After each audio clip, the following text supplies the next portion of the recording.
bagong utos ani Kristo. Magbibigan sana kayo, katulad ng pag-ibig ko.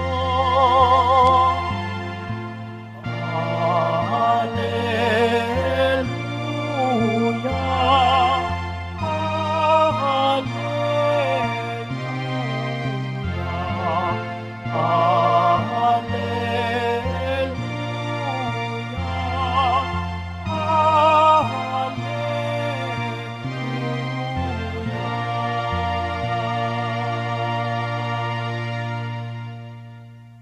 Sumainyo ang Panginoon.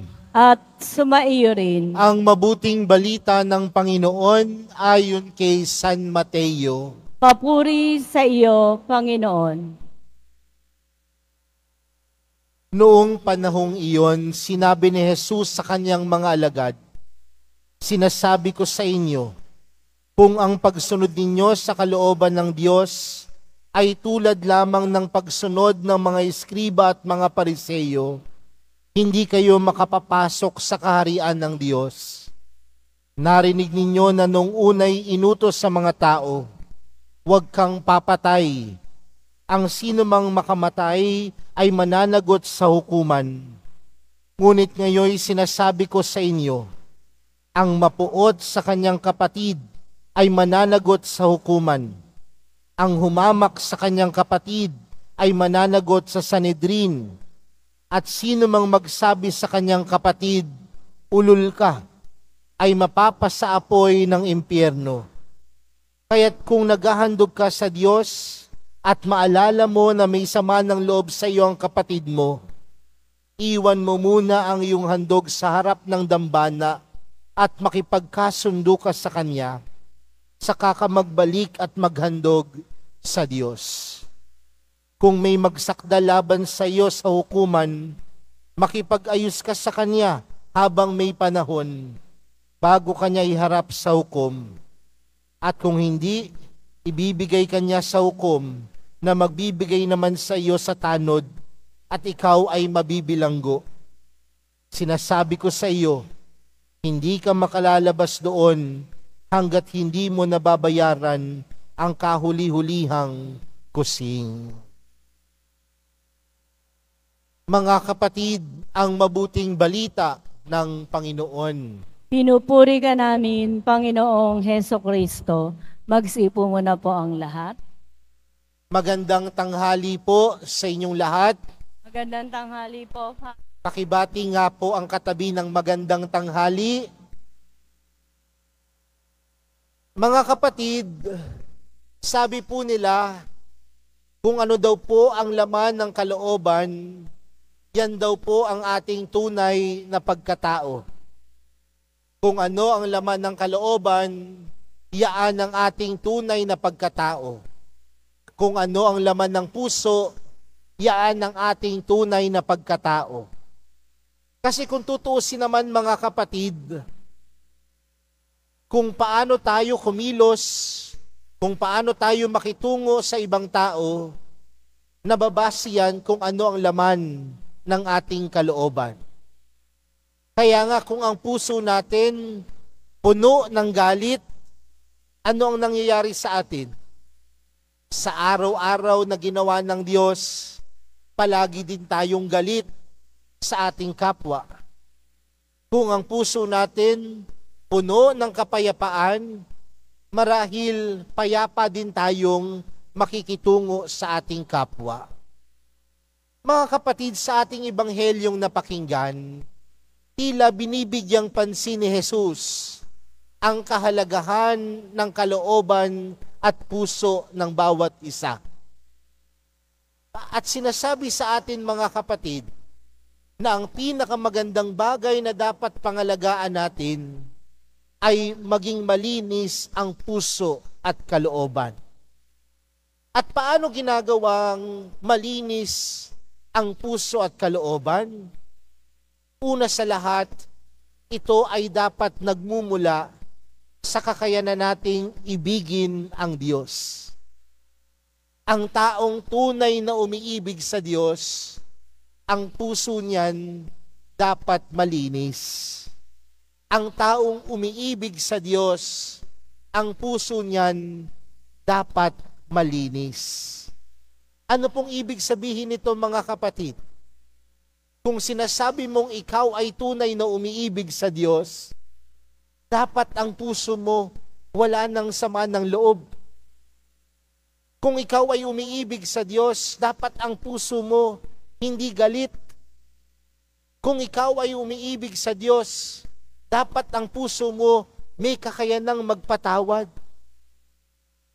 At marahil yan ang binibigyang pansin ng Panginoon sa ating ibanghelyong napakinggan.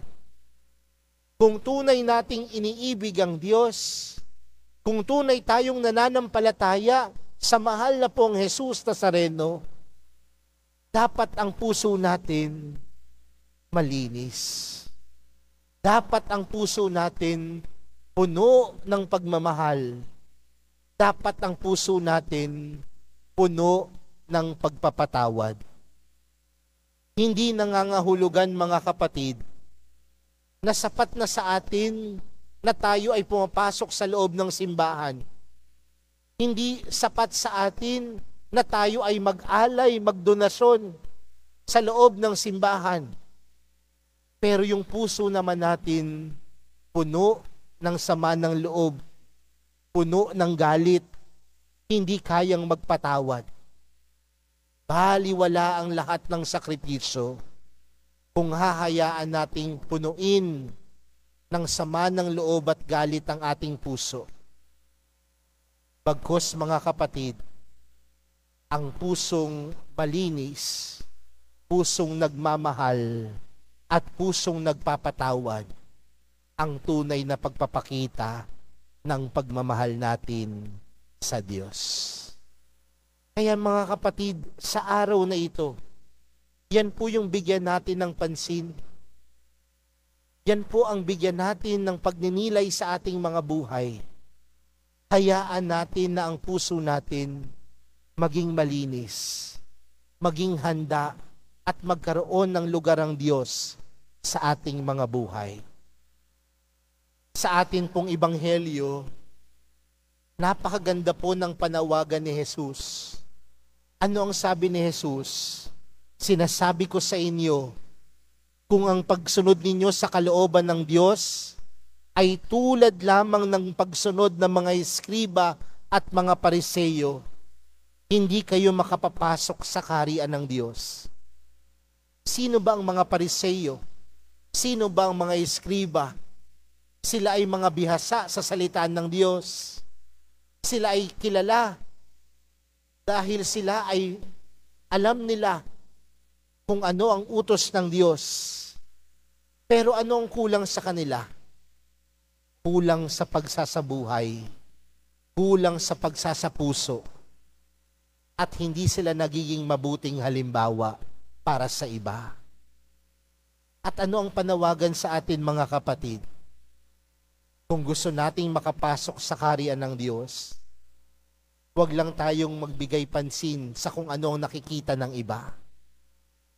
Bagkus bigyan natin ng pansin na ang ating puso at kaluluwa ay malinis. At kung ito ay malinis, ito ay puso at kaluluwang may pagpapatawad at may pagmamahal. Ang pagpasok sa kaharian ng Diyos, hindi nakikita sa panlabas, kundi makakarating tayo sa kaharian ng Diyos kung bibigyang pansin din natin ang ating puso't kalooban na manatiling malinis, manatiling puno ng pagmamahal, at manatiling tunay na kaaya-aya sa Diyos. Mga kapatid, marami pong Kristiyano, maraming mga Katoliko na mukha lang mabait panlabas. Napakadami po niya. Maraming Kristiyano at Katoliko, kapag nakita mo, mabait, banal. Pero ang tunay na kabanalan at tunay na kabaitan, hindi lamang nakikita sa panlabas na kaanyuan, kundi ang tunay na kabanalan at tunay na kabaitan, tunay na makikita sa kalooban. Sa kalooban na malinis, sa kalooban na puno ng pagmamahal. Kaya hayaan natin mga kapatid na sa misang ito, sa araw na ito, tingnan natin ang ating mga puso. Tingnan natin ang ating mga kalooban. Ito ba'y malinis? Ito ba'y kaaya-aya? At ito ba'y tunay na nagbibigay papuri sa Diyos? Dahil ang kalooban nakikita sa ating pakikitungo sa kapwa. Punuin po natin ang ating mga puso ng pag-ibig at kalinisan mula sa Diyos. At ito'y makikita sa ating pakikitungo sa ating kapwa. Amen.